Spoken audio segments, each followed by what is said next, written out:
The question of inheritance and authenticity is the dilemma for every modern Jewish movement. How do we balance our connections to our past if our values and our lifestyles differ from the past, and we want to admit it? After all, even ultra-Orthodox Jews are living different lives than their ancestors did, but they refuse to admit any discontinuity. If we have honesty about history and evolution and the process of Jewish change, then we have to ask, how do we balance a connection with the past without servitude to the past? How do we articulate our Jewishness in a way that rhymes with our inheritance, but is not necessarily exact repetition? And so this morning in our last session, we'll be discussing this question of how humanistic Jews adapt, approach, and use their religious Jewish inheritance. Joining me in our panel is Rabbi Jody Kornfeld, who is the rabbi of Beth Chaverim Humanistic Jewish Community in suburban Chicago. She holds rabbinic ordination from the Institute. She has a DSJS from Spertus Institute for Jewish Learning and Leadership in Chicago, as well as a law degree from Boston University, and has worked in Jewish education for more than 25 years. We're also joined by Rabbi Sivan Moss, who is the Dean of Tumurah IISHJ in Jerusalem, which she helped to found.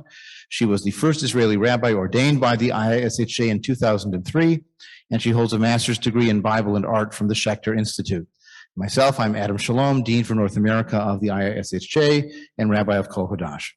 And so with that opening, I'll turn it over to Rabbi Jody Kornfeld to start our conversation on inheritance and authenticity.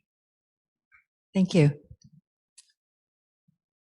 I begin with a personal anecdote that I think is very apropos. Quite a number of years ago now, my mother's husband died.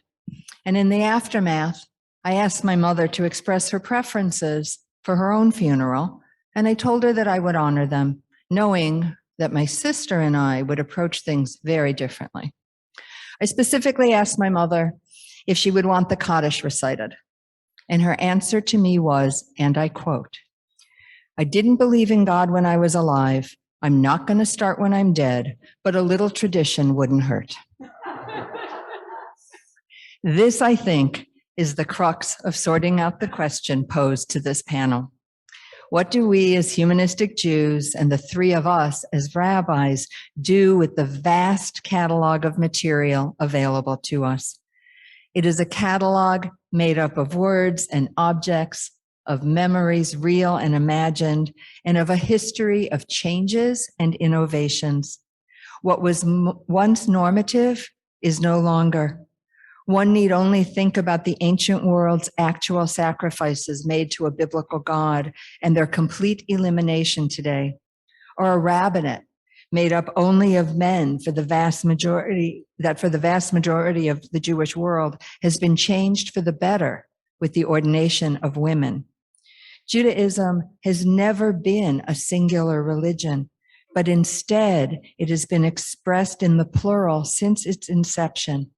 Pharisees and Sadducees, Essenes and Samaritans in the ancient world, Ashkenazim and Sephardim emerging in the medieval world, secular and observant in the modern world, denominations and even denominations within denominations, with Orthodox, Neo-Orthodox, Modern Orthodox, Hasidism, Reform, Conservative, Reconstructing Judaism, Renewal, and of course, Humanistic. Each and every one of these draws from the same inheritance while being different and distinguishable from the other, and in so doing makes a valid case for authenticity. The trick, though, is not to be caught on someone else's definition of authenticity, rejecting attempts to delegitimize another's experience and truth. I do not expect that lowercase c, conservative Jews, I don't expect that they necessarily are going to find meaning in my services and ceremonies. Just as a general rule, I don't find meaning in theirs. But I will never cede the Judaic territory to them, and I will never allow their definitions to define me. So given the enormous inheritance that we share with all Jews, let's explore the topic at hand. Indeed, how do we approach, adapt, and use all that we have been given and is at our disposal? Again, a brief personal anecdote. At our Seder last week, I commented beforehand that I, in fact, have a collection of Haggadot. And inasmuch as the Haggadah is the Jewish text with the most editions, feminist, vegetarian, humanist, illustrated or illuminated, and so on, I find it fascinating. And I have just a small representation of all of these. My son responded to this new knowledge by telling me that I have too many collections. Now, whether that's true or not is a discussion for another time. But as it relates to the Haggadot, they're not all for him, nor should they be. He too will have additional opportunities to look at his personal inheritance as well as his broader ancestral inheritance to decide what makes sense for him. And hard as it may be for me and for many of us to admit, he will choose to keep some things and will jettison others. We cannot be so presumptuous as to think that we have the final answer to our round of jeopardy, even if everything that has come before has been in the form of a question. The essential element for any use of our religious inheritance is whether it provides meaning, and if so, can it then be used with integrity? Ritual without meaning is simply empty ritual. Words said without belief in them lack integrity, regardless of whether they are said in Hebrew, Aramaic, or English.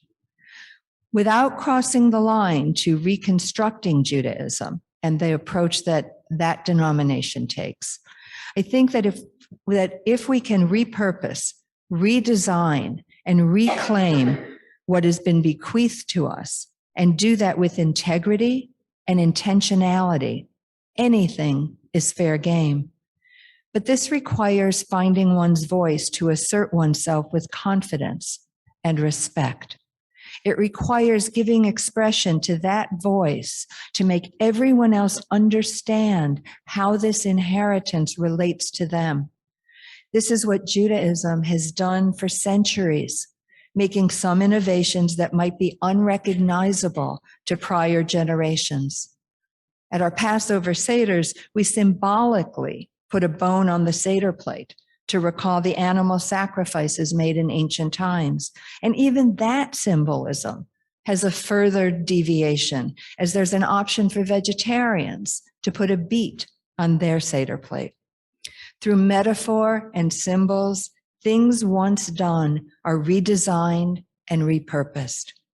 I will readily use a humanistic blessing over candles and wine, and I will call it a blessing.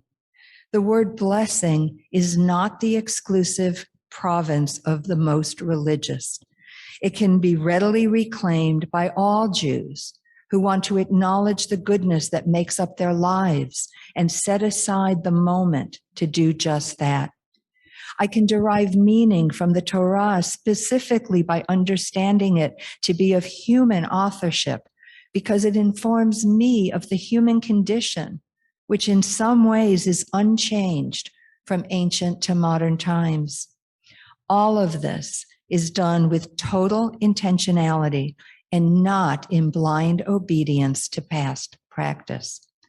We can make our choices of what to keep and what to leave behind, what makes sense to us today and what no longer makes sense, though it once did. We can assess what is l'dor vador, a transmission of culture and values from generation to generation, and what is more accurately in the category of generations come and generations go, letting go of what once was to find something new. The author Jonathan Kirsch has written several books, and he identifies what he calls the counter-tradition in a Jewish text. Specifically, he looks to what isn't necessarily explicit, but nonetheless is part of the text. It's kind of a form of reading between the lines, but completely within the confines of what we do have. For example, women's voices are too often silenced, omitted, or ignored. Yet, It is undeniable there were women in the ancient world. Listening for their unvoiced voice is reading for the counter tradition. And this approach I find to be very useful as I encounter and examine the Bible. It's applicable to other texts and genres as well. I refer to Devorah Barron's short story, Bearing the Books, the Yiddish story that in that single story, and it's so sad, it gives voice to what must have been the experience of many women of her time. Whether reading and interpreting counter traditions or reinterpreting existing traditions, we too share this inheritance. So let me give you a few examples of how I shape the inheritance. And I recognize that not everyone in this room, or perhaps even on this panel, or those watching it on the webinar now or later, will necessarily agree with all of my explanations. Still, we learn from each other and perhaps make adjustments going forward. So when my congregation uses our Torah scroll, which incidentally we bought on eBay, at either our high holiday services or at a bar or bat mitzvah, I do in fact ask the congregation to rise as it's taken out of the ark. Now, rising and making that request is not out of deference to the scroll and the words in it because they are deemed to be of divine origin. Instead, when I invite everyone to stand, I explicitly say, out of respect for the tradition from which we have come, please rise. When I conduct a wedding, if a couple chooses to have Sheva Brachot or 7 blessings, the options I give them are not the traditional blessings, but instead the one most often chosen is 7 blessings on 7 themes such as love, friendship, creativity, community, and the like. It hearkens to a traditional element in the ceremony, but resonates deeply with the couple and their guests because it aligns with their beliefs. When I conduct a funeral, I use Rabbi Peter Schweitzer's modern Kaddish, extolling life, rather than the traditional Kaddish, extolling the divine. No one has ever said to me after such life cycle events that they missed having God in the mix. To the contrary, people, when taking the time to comment, unanimously speak to the beauty and meaning of the ceremony or service and the words used. And similar decisions and explanations accompany rituals and ritual objects. Freed of theological explanations, the inheritance we have been given can be meaningfully approached and adapted. So again, just a few examples. If a bar or bat mitzvah child has a talit, and it's almost always an heirloom item that belonged to a grandparent or was purchased by a grandparent for just this occasion, I indicate again out loud, it's the fringes that tie the generations together. They are not then reminders of mitzvot. I can understand and convey the psychologically sound reasons for engaging in the ritual of yichud for a newly married couple, the seclusion immediately following a wedding ceremony before rejoining their guests, reasons that have nothing to do with theology or laws of modesty. Instead, time to reflect on what has just taken place, to do it alone and in private, that makes a great deal of sense to me. And likewise, the psychological support provided by a shiva, free of prayers, but full of remembrances, can be deeply moving. As humanistic Jews, we cannot fall back on the notion that we do things because that's the way it's always been done. Instead, we do things because we've carefully deliberated about whether to do things and only move forward if it makes sense philosophically and provides meaning. It's a little unwieldy as a slogan, but it benefits from its truth and accuracy. Thank you.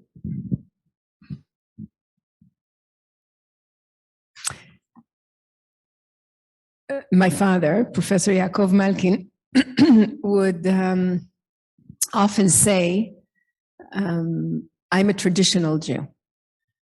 My father was secular. My grandfather was secular. My children are secular. My grandchildren are secular. Therefore, I'm a traditional Jew. I loved it. I loved it because I think we need to change our terminology. When we talk about traditional Judaism, this is what we do. We are traditional Judaism. Because traditional Judaism has always challenged, asked questions, innovated. That's what Judaism is. It's a culture that one of the reasons that it's still here is because we accept the fact that there are disagreements. Some of us actually value disagreements. Some don't. But it's very much part of the fabric of our tradition. Professor Eliezer Schweid, who passed away recently, a very well-known scholar in Israel and worldwide, talks about this paradox.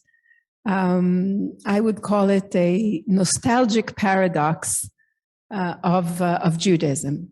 That every generation looks back at the previous generations and says, in the past, everything was all the same, and all the Jews were unified, and that's great. And he said, I don't know if it's great or not, but it was just not true. It never happened. It's not true in the past. It's certainly not true now, and it will never be true. So trying to understand that what we inherited are whatever texts were there before, whatever traditions were there before, but also the tradition of innovation and challenging and et cetera. That's part of our inheritance. And part of that are the stories that we tell and influence ourselves and influence others, and in turn influence ourselves. For example, Herman Melville, in his story, The White Jacket, in 1849, says that more than the book, The State of Plato, and more than the politics of Aristotle, more than Rousseau or the Capital by Marx, the story of the Passover is the story of liberty that influenced the West more than any other story. Heinrich Heine says that liberty speaks with a Hebrew accent. Certainly the stories that you know about Martin Luther King, who was nicknamed the Black Moses, and in his speech when he got the Nobel Prize, claimed that the reason that the uprise of the equal rights movement in America is a direct continuation of Moses trying to liberate his people, himself and his people from Pharaoh. And as we know, a few years later, in '64, the Congress, it wasn't late until the Congress actually changed or passed the equal rights law in here. So stories move from culture to culture, changing culture to culture, and also, as I mentioned before, these stories continue to the 19th century liberal movements, national liberal movements. One of the well-known ones is the struggle in Greece in 28, which influenced directly the establishment of the State of Israel, and taking ancient traditions from the way that they interpreted the story of the freedom from slavery, and the way that Zionism interpreted the national movements that were rising in Europe to the legitimacy of the Jewish people to have their own homeland. All of that is part of our Jewish tradition, and is well reflected in the Declaration of Independence in Israel. We used to start our Passover preparations at home, we still do, about 2 months before. And the reason we started it that early is you need time to rewrite the Haggadah every year. And believe it or not, it's hard. There's a lot of work that goes into it. And I remember one of the questions wasn't only, what is your Egypt, but the questions that my father used to ask is, how did you enter your Egypt? You're all the time talking about the way you got out of Egypt. What's your story? And this concept of what's your story works very well in Hebrew. In other words, if somebody enters the room and they look sad or something, you go to them and you say, "What's your story? Ma sipur shcha?" It's that thing of, tell me your story. And the story is something that happened to you, right? So the happened is how you got into Egypt. And so our Haggadah many times included the story of Joseph. And he would start with retelling the famous phrase, and okay, so we're all intelligent and we're all smart and we all know the Torah, but let's figure out, how did Joseph get there? Why were we stuck in Egypt all these hundreds of years? And he would all sit there, like it's if we're hearing it for the first time, smiling, excited, even now. And sometimes even, like a tear in your eye. Yaakov passed away 2.5 years ago. Crying together with Joseph, who realizes in the story that these are his brothers, and he actually cries. And men do cry in the Bible. And so Yaakov knew how to tell stories that their heroes are alive in our hearts. They challenge our thoughts and make us think about what we would do in the next Seder. In other words, what's your story?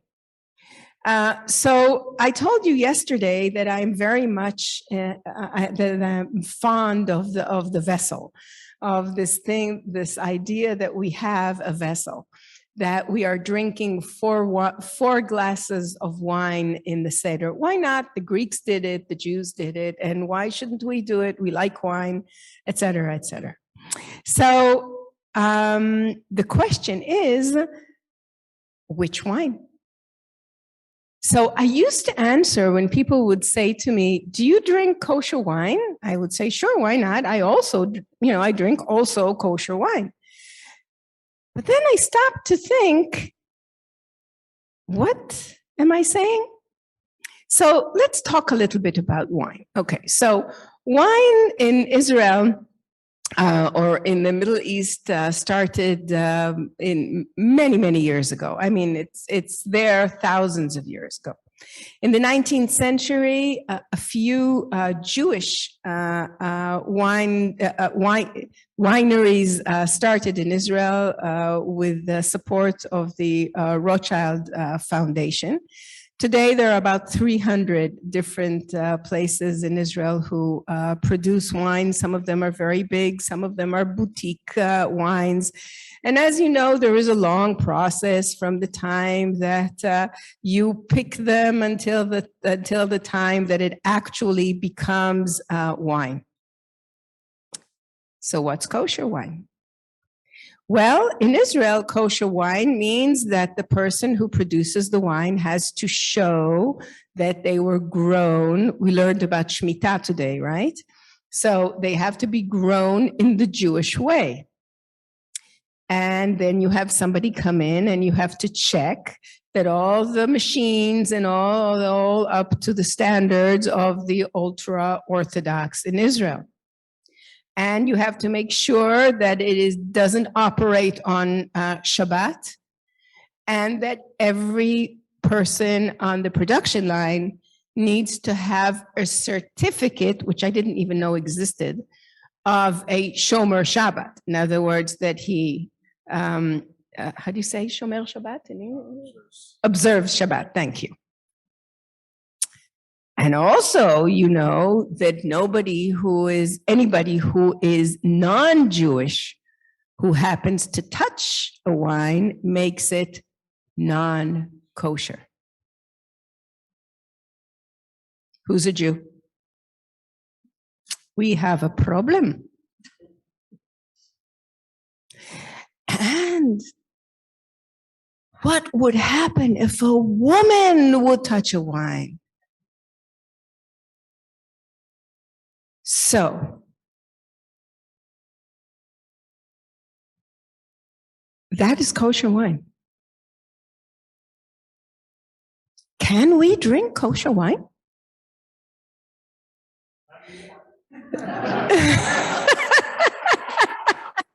You can.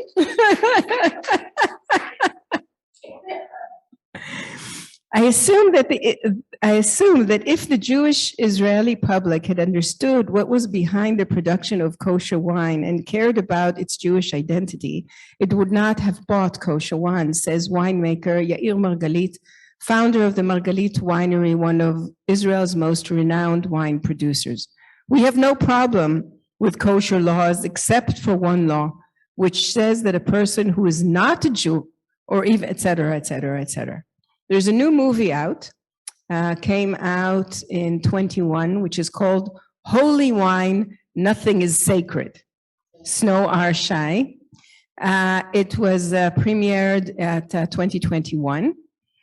And what he says in the movie, he says, I recommend to every Jew whose Jewish identity is important to boycott back and not drink kosher wine out of principle until this law falls. This is not a law from the Torah. This is a rule of the halakha that was born recently. This is racist and shameful. So think about it next time that you do drink kosher, because kosher wine is just not kosher. I am secular and therefore sovereign and cannot act against my conscience. And because I'm humanist and my conscience is clear, there can't be a situation where we continue to do that. But I think we need to ask ourselves a question. So should we throw away the vessel? I mean, I do like wine carafes, and I don't want to throw away the vessel. So we should start thinking of ethical kosher wine. We don't have to produce it. We can if you want to, but we can label it. We can create our own secular, humanistic, ethical kosher wine. Come up with a good slogan, come out with a beautiful sticker, and we can actually be part of the same tradition that challenges, asks questions, and brings solutions. Shlonsky, who was an Israeli poet, We sang one of his songs yesterday, Ani Ma'amin. Also had to earn a living and wrote commercials. And there is a commercial. I really didn't do a good translation. It's not good. I didn't do justice to it. So I'll give it to you guys and you'll make it beautiful, I'm sure. But basically what he says is Passover is here and so are we. Only with wine the world can be better, because wine is the champion of celebration and happiness. Celebration and happiness can be the same word in Hebrew. Smachot has both. This is no disagreement. There is no disagreement. We all agree in the city and in the country. And to paraphrase on that, so what wine should we drink during Seder? We drink only ethically kosher wine. So make it into something, and I'm sure that we can start thinking of our movement coming out with a message. We won't be the first that came out with the idea of socially, ethically kosher, not for wine, but for coffee houses and restaurants in Israel. For a few years, a group of people run by Rabbi Aaron Leibovich, a friend of mine,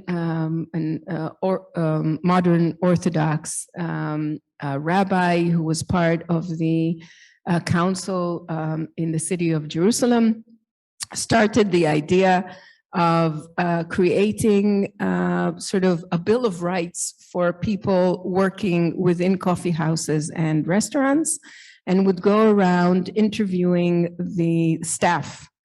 And after he found out that they were kosher, he would actually give a certificate. And these certificates started appearing in restaurants and coffee houses in Israel. But nobody did this to wine yet. And instead of saying, like many Israeli wineries, instead of saying, no, I'm not kosher, we can hang a new certificate and there will be, yes, I am kosher. What kind of kosher are you? That's the kind of kosher that we are. Just like in the past, we were always referred to as the non-believers. And that is not true anymore. The question is, what do you believe in rather than what you don't believe in? I will pass it over to you.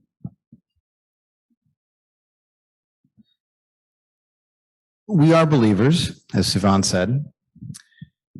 We have some common approaches to traditional concepts that differ from what our ancestors might have believed, where they might have believed in a personal God who was in charge of the world, who judged human beings on their behavior, not only their ethics, but also their ritual practices and the following of laws like laws of kashrut. This was a God who knew if you were sleeping, who knew if you were awake, who knew if you were bad or good, and would treat you accordingly. Well, we instead believe in human freedom and autonomy, our own responsibility, and if there is to be justice in the world, we have to make it. Our ancestors also believed in a binding halakha, a binding law that defined the path to work. The word halakha comes from the word halach, to walk. It's the Sharia in Arabic, or the Tao in Eastern traditions. We don't believe in one path that you cannot turn to from the right or to the left. We believe in carving our own paths, forging new trails. And for us, fulfilling Jewish tradition is not fulfilling commandments, a la mitzvot in the traditional meaning, same root for the word for army, actually. We instead fulfill mitzvahs, same root. But for us, it has the sense of good deeds, things that we've chosen from what our tradition recommends that still speak to us, and things we've learned from our own culture and experience. So using someone's correct pronouns is not part of traditional Jewish life, but it is part of our modern ethics today. So we want to do mitzvahs in our own way of good deeds. We have our own positive personal beliefs, and then we confront this Jewish religious inheritance of rituals and prayers and blessings and stories and and scriptures that differ from our values and beliefs. And so we have, I think, four options when we face those. First, we can retain what's easily appropriate. You look in the book of Psalms, you might not think you're going to find anything meaningful there, and then you turn to Psalm 133, and it begins, Hine ma tov u'manayim shevet achim. Behold how good it is for family to be together. And we sing this in almost all of our communities. So that's easily brought from the traditional sources. Secondly, we can redefine what can be easily reframed. So the lighting of Shabbat candles was a rabbinic commandment.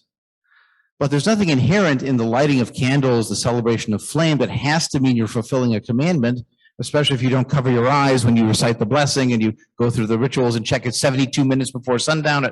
If you're doing it more flexibly, then it becomes a cultural practice. And we light Shabbat candles to symbolize enlightenment, or to symbolize the warmth of family and community, or all kinds of other ideas that we can bring to bear. So if we don't just retain the past, we can sometimes redefine what can be reframed.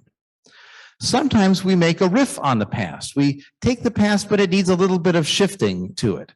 So there's a very popular song in Israel. It's known as Mi Ha'ish, which is a collection of verses from a particular psalm. And the song itself is wonderfully humanistic, as sung in Israeli popular culture. But if you read the original psalm from the beginning, it's very much about God.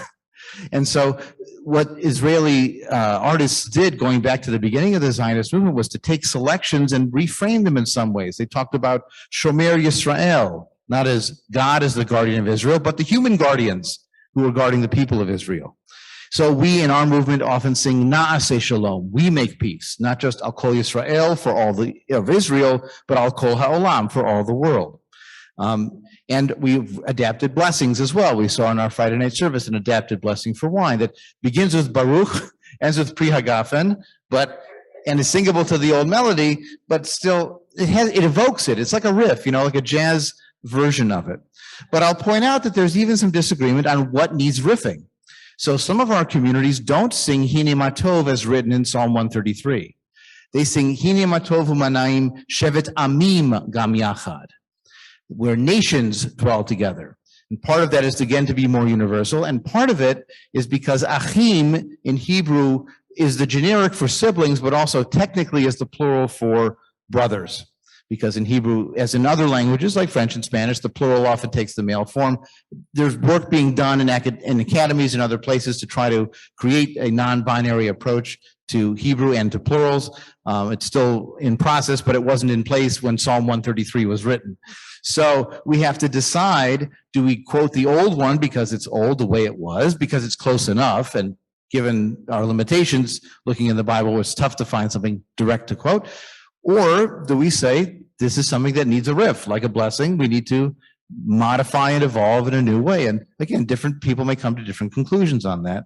And then the last option, if we're not going to retain it from the past, if we're not going to redefine, if we can reframe it, if we're not going to riff on the past, we can write our own. We can create something brand new. And at Kol Hadash, when we do wine blessings, sometimes we use that adapted version that begins with Baruch and ends with Pri Hagafen.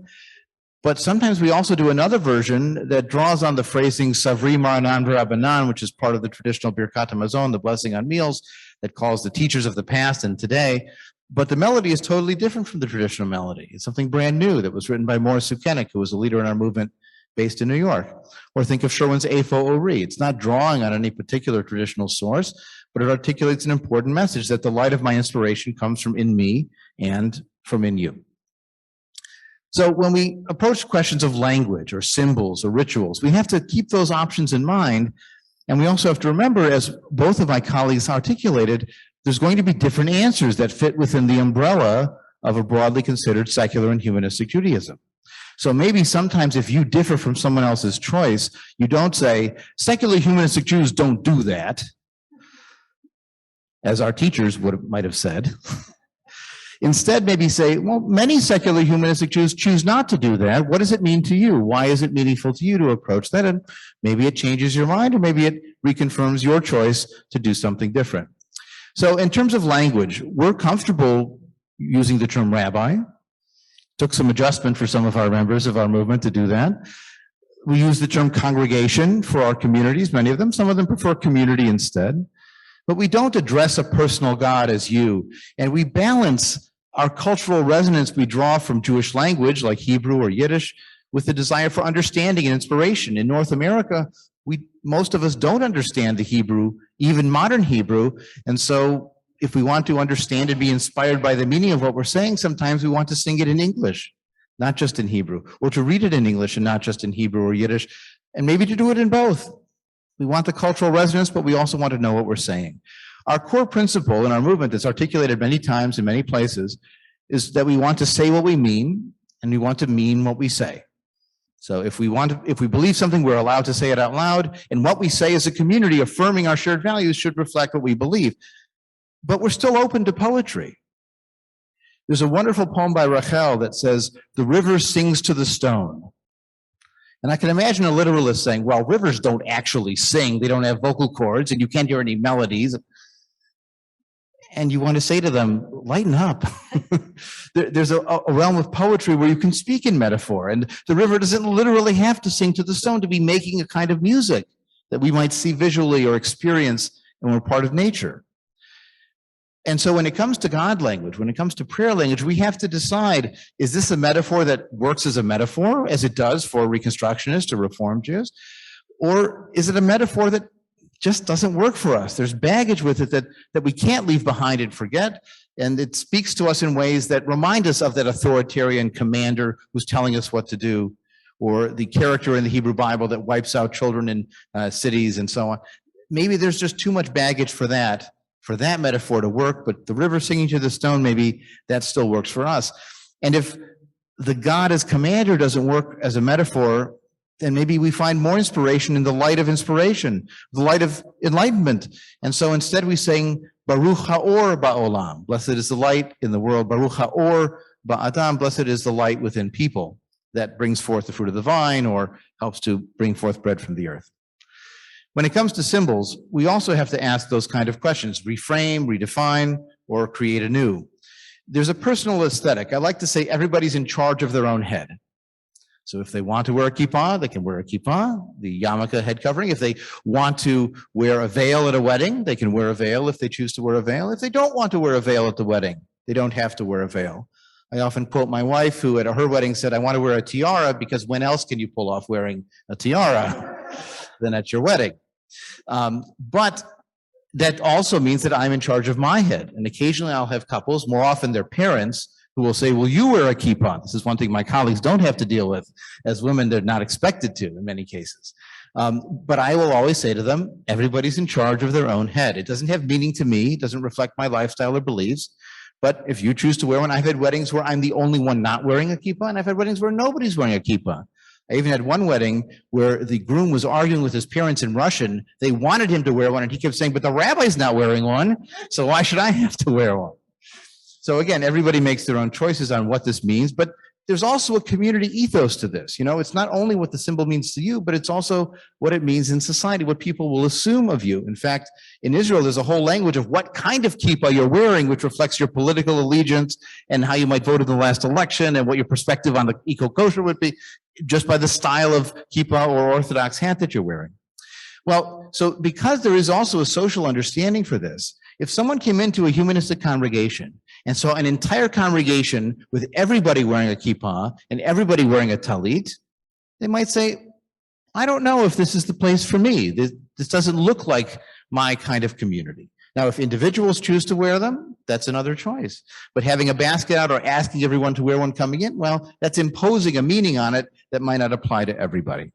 So we have to find the proper balance of what a community stands for, but also letting people make their own meaning to it.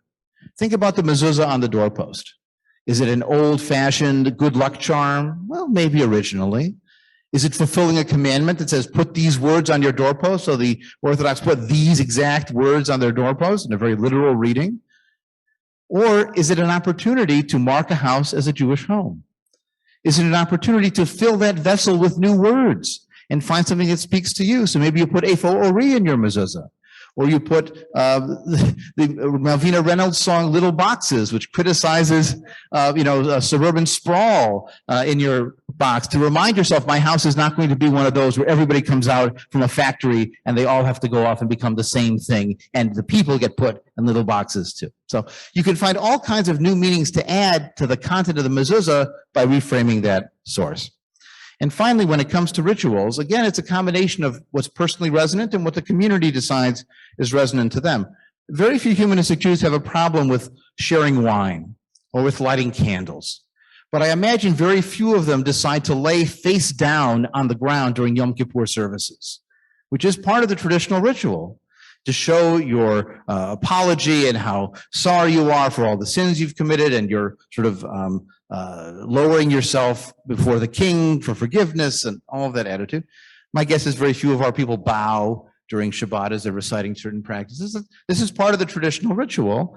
We might decide, well, that doesn't feel consistent with our humanistic philosophy of human autonomy and responsibility. So when it comes to the Torah arc, I also decided to talk a little bit about the use of the Torah. We also ask people to stand, but people have the right to sit, and they're welcome to do that. And in my community, we actually read from the Torah in an arc on the high holidays, and we also read from other books in the arc. We put Amichai, we put modern poetry or philosophy or literature into our arc to make the point that our wisdom begins here, but didn't end there. It continues into the modern period, and we value those new sources in a similar vein, in a harmonious way, to the way we value where our tradition begins.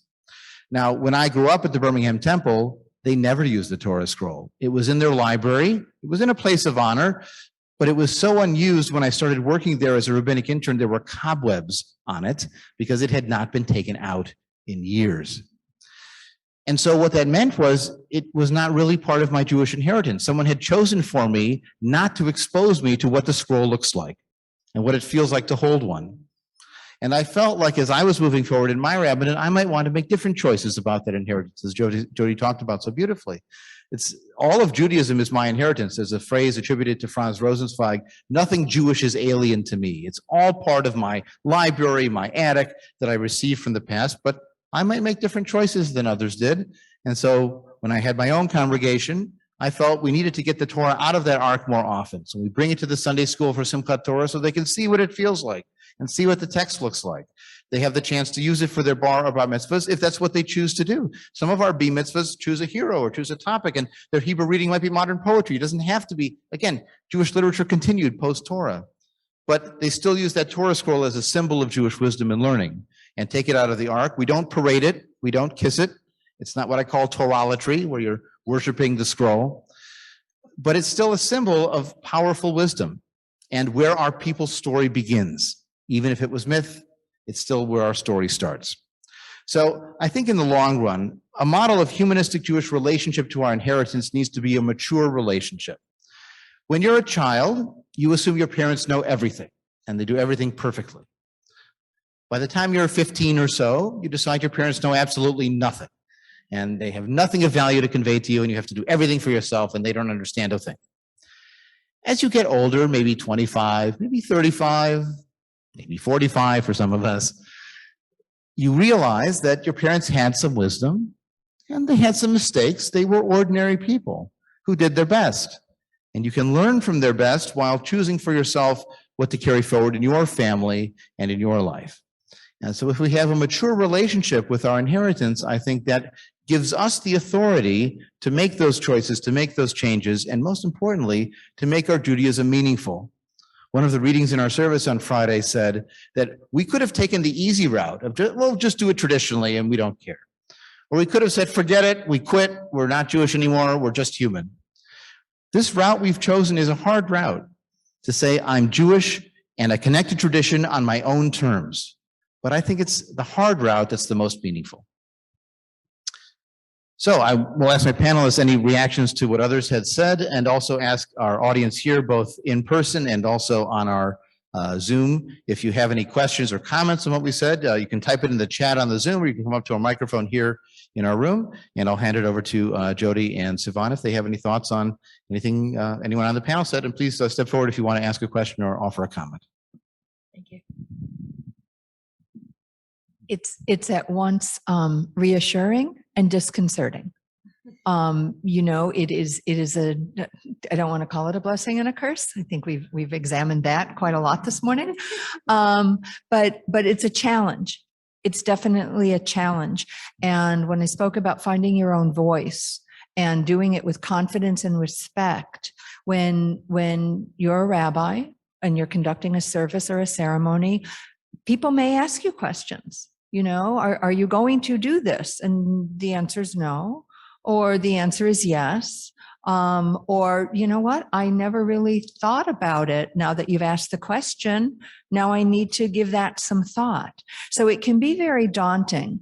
I think also when, in the last part of Adam's remarks, the example of, plates, china, not the place. Okay. Plates of china. That was quite a thing. People had sets of china, right? I got a set when I got married, my mother, my grandmother, right? My children don't have china. The value of sets of china is like plummeted. People don't want it. They don't want the silverware that we all had. I see so many noddings, right? That we had that. And when I spoke about, my son being able to make those choices of his personal inheritance as well as ancestral inheritance, sometimes it's painful. Sometimes seeing that, okay, I guess the best thing to do is just sort of donate that china or sell that silverware to be melted down, even though it was my grandmother's, right? That sort of thing. They're not easy choices. It's daunting. And I think sometimes it's human nature to kind of want to avoid the topic and glide through things. But if we are being honest and true to what we believe and how we want to practice our Judaism, we have to decide, do we really keep the china?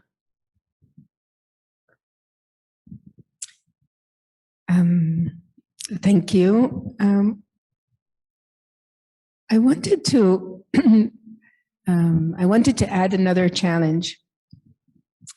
We're asking about what to keep, but I want to reintroduce the question of who to trust. And this on the one hand, if I would ask you, how are your kids? Those of you who have kids would probably tell me, oh, they're marvelous. And do you trust them? Sure. I would trust them. Do you really trust them with this culture and the inheritance that you're giving them? No, they're busy with their computers and their cell phones and all this, and never read a book and whatever. And it's not really my kids. My kids do read a book, but the neighbors don't, and all this generation, et cetera, et cetera. And if we would have time, we could do a whole session, which I find fascinating, about tracking back this notion for generations and generations of looking at the next generation as not as great intellectually and creatively as what you remember from past generations. On the other hand, walking back from daycare many years ago, my daughter was then, 4 or 5 years old. And I said to her, okay, so what did you study in school today, whatever? And, walking, I could hardly hear her because she was very small. And I heard her saying something. And I said, wait a minute, this sounds interesting. So I stopped, I pulled her up, put her on a fence, and I was listening to her. And I said, okay, Dune, what did you learn in school today? And she said, well, we studied about evolution. I said, excuse me, what did you study? She said, evolution. I said, okay, so what's evolution? I'm much smarter than you are.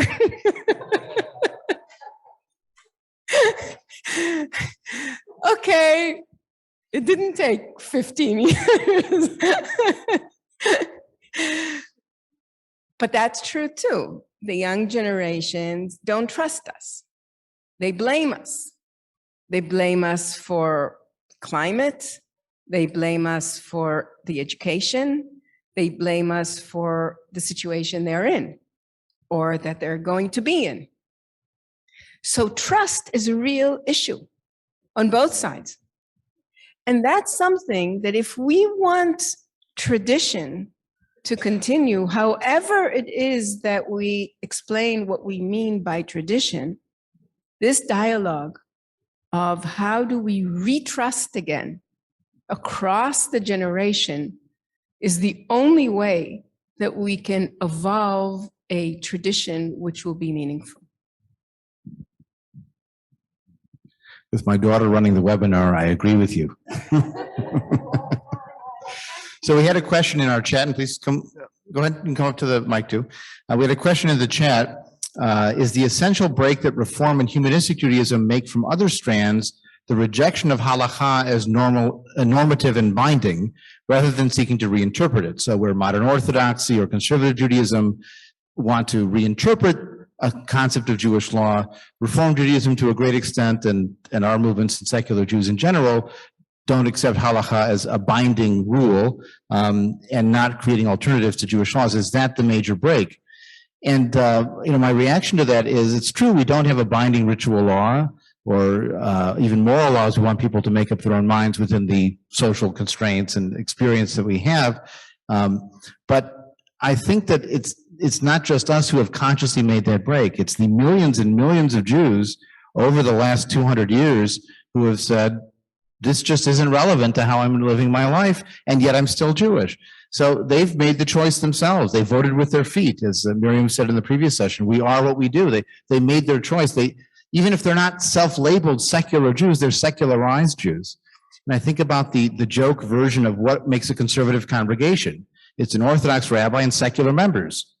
Because the members might not follow kosher. They might park 2 blocks away and then walk to synagogue, so it looks like they walked, but they really drove. But anything in the synagogue is kosher, and the rabbi can't be seen at a non-kosher restaurant, and so on. So, this is not the case in many conservative congregations. The members take it seriously, and they follow the practices. And there are Reform Jews who keep kosher even beyond the rules that their own movement would have prescribed. So those labels are not as useful today to understand people's personal behavior. But I think people's personal behavior has demonstrated that for the vast majority of Jews in the world, both in Israel and outside, we are the ones in charge. We are the ones making the choice. And there's a wonderful split that the writer Ari Alon makes in a wonderful book. It's called From the Earth to the Edge of Heaven in Hebrew. It's Almadi in Hebrew. He talks about the difference between rabbanut and ribonut. Rabbanut is an external authority. The rabbi is telling you what to do. Ribonut is self-authority, you making your own choices. And so I think most Jews today, those outside of the social control of the ultra-Orthodox world, are making their choices of how they're being Jewish. They've learned that secularized lesson, even if they make religious choices, about who's in charge and who gets to decide who runs your life. In fact, once we had a bumper sticker version of our congregation, it was a 3-letter word for who's in charge of your life. And the answer was YOU. Please. Something that really stood out to me and a question I had was how do we embrace fluidity in certain contexts of our religion, especially in humanism? Rabbi Adam, you mentioned gender, which has historically been debated as God has been referred to as multiple pronouns and identities. And how do we see other questions and contexts in a more fluid way? Thank you. Sure.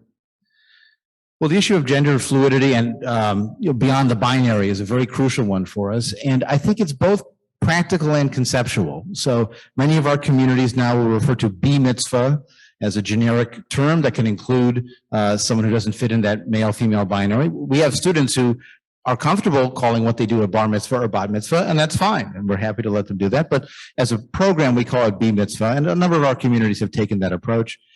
We try to get beyond that language in the wording in our services, so we don't just talk about mothers and fathers, we talk about parents. We don't just talk about brothers and sisters, we talk about siblings, So that kind of vocabulary updating is very important for us to do. But conceptually, we have to get beyond the either-or approach to a lot of our understandings.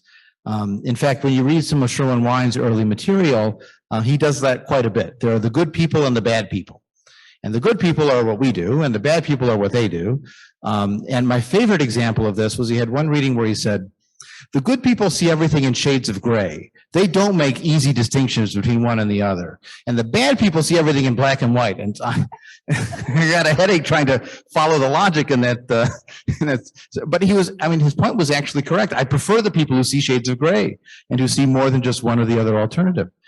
So it's a work in progress. It's something we have to work on. I mean, even the lines between Jewish and not Jewish is a fluid function. The lines between reason and emotion, we know that that's not as simple as we used to think it is. So we have to be open to those fluidities, the fringes, as Jody talked about, being part of where we live and living with those less clear binaries, but more accurate reflections of the spectrum of human experience. So think of it as a spectrum instead of a binary, and I think it's much more successful. Any other reactions? Okay. One more question here from the audience, and then I know I stand between you and food, so we're going to wrap up after this. Thank you all again. This is a question about liturgy. One of the defining, I'll say, historical moves of humanistic Judaism, in essence, I think, is the rejection of God language in liturgy.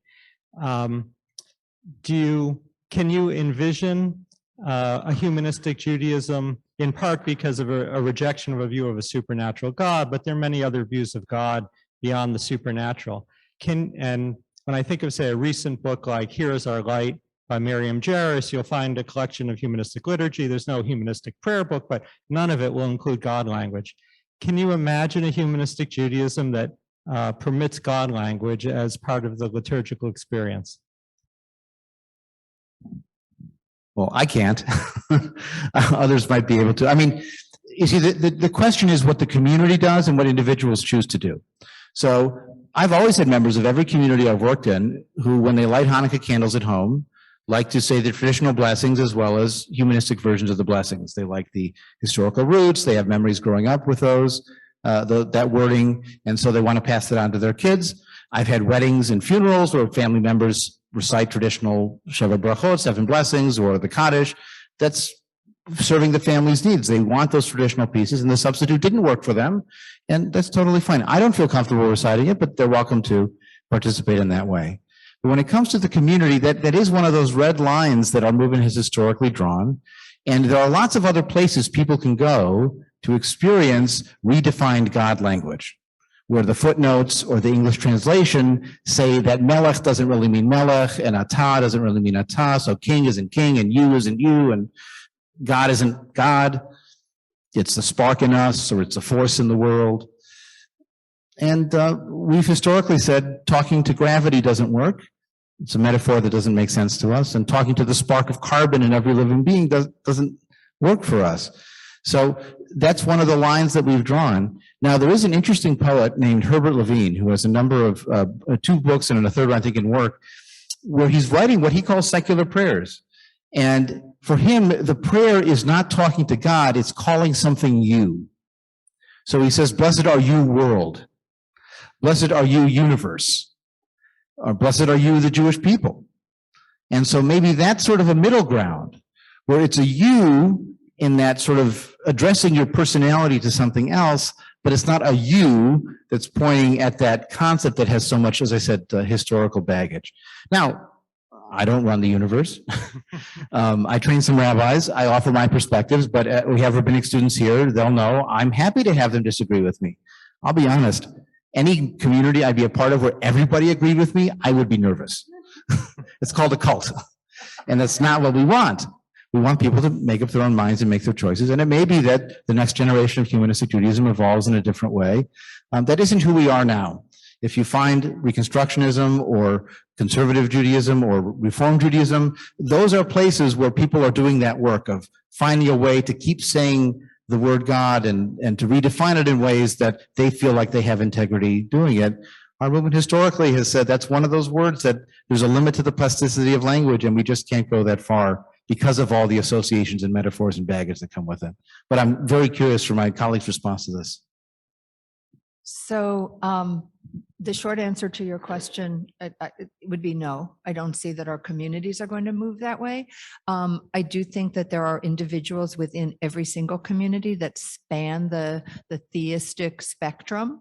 I draw the distinction between the communal, the institutional, and then what individual people might do. My own kids know the traditional blessings. That's what was done in our wider family. And so for them, it was kind of family speak, if you will, and they could participate and they know in the same way that when they said the Pledge of Allegiance, they didn't believe the under God part, but they were still part of a class.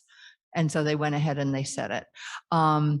My late uncle was a Jewish communal leader, and he was a vegetarian, and he drew the distinction again between the communal and the personal. So he would use a Torah scroll, even though it was made from animal skin. You know, I mean, he said, this is something that this is communal. This is what everybody wants, not so much expects, but wants. He wasn't going to create a different one or use one on paper. And so when he led services in Arkansas, that's what he used. Personally, though, he had, you know, it was sort of a different set of boundaries, you know. And then the final thing I'll say on that is I sort of, Adam and I have kind of chuckled about this, that in humanistic Judaism, there was the school of Sherwin and the school of Dan, kind of like Hillel and Shammai, that Rabbi Friedman would, without explanation, have everyone stand up when the Torah was taken out of the ark. And so that's sort of what I came to learn without any explanation. And when people would say to him, do you believe in God? And his answer was, tell me what you mean by God.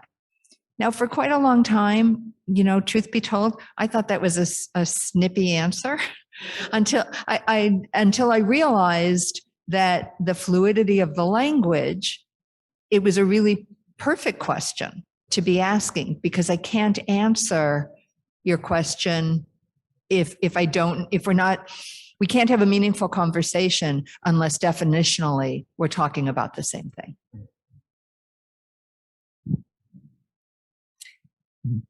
First of all, I think that my answer truthfully would be, I don't know, because we're talking about the future and I don't know what will happen. I can say that one of the things we try to do in Israel is stand sort of on both legs. In other words, to be able to do things in the public sphere.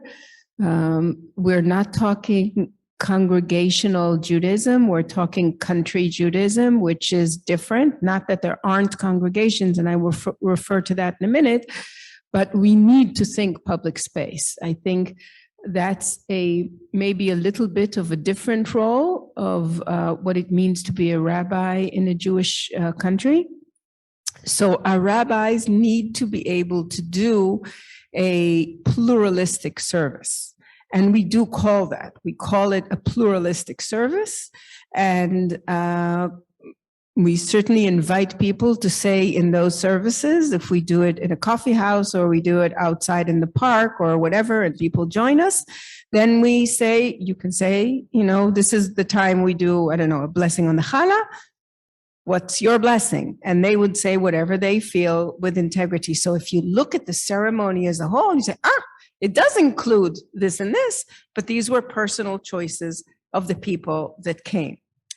But we must, I think, as a movement, looking forward, also enable a unique experience. In other words, for people who feel secular and humanistic, to be able to go somewhere where they feel very comfortable to say exact words that they actually do believe.